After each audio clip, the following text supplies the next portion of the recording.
बिस्मिल्लाहिर्रहमानिर्रहीम अस्सलाम वालेकुम। अॼु असां सिंपल जेको आहे सॉल्व करणु सिखंदासीं इन इक्वेशन या वरी इन इक्वलिटीज़ बि इनखे चइबो आहे इन इक्वलिटीज़, जंहिं अलजेब्रिक एक्सप्रेशन में ग्रेटर देन या लेस देन या greater than or equal to या less than or equal to जी सिंबल अचे उन एक्सप्रेशन खे असीं छा चवंदासीं इन इक्वेशन या वरी इन इक्वलिटीज़।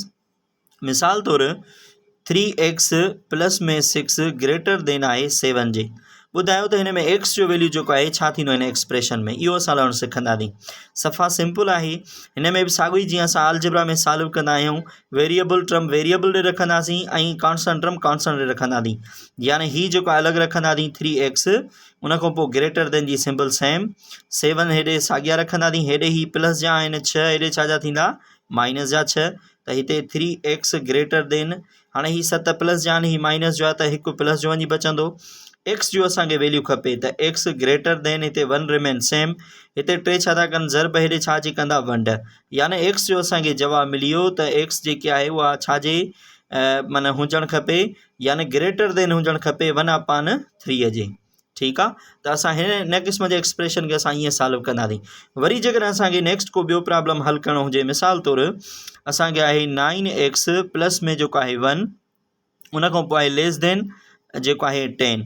त हाणे अहिड़े क़िस्म जी जेका एक्सप्रेशन खे जेको असां या इन इक्वेशन खे असां कीअं सॉल्व कंदासीं इहो असां सिखंदासीं।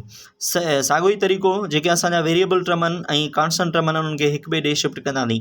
यानी हीअ असांजो वेरिएबल जेको अलॻि रखिबो 9x, उन खां पोइ लेस देन जी निशानी, 10 रिमेन सेम, हीअ हिते छा जो आहे प्लस जो आहे, हेॾे छा जो थींदो माइनस जो, त 9x जेको आहे लेस देन आहे, हिते घणा वञी बचंदा 9, त असांखे x जो वैल्यू खपे त x लेस देन आहे 9। ठीकु आहे, हीअ असांजो छा थो करे ज़रब, हेॾे छा जी कंदो 1, हीअ हिते कैंसिल थी वेंदा, हिकु दफ़ो खोड़ो लॻंदो त x लेस देन आहे छा थींदो हिते वञी 1।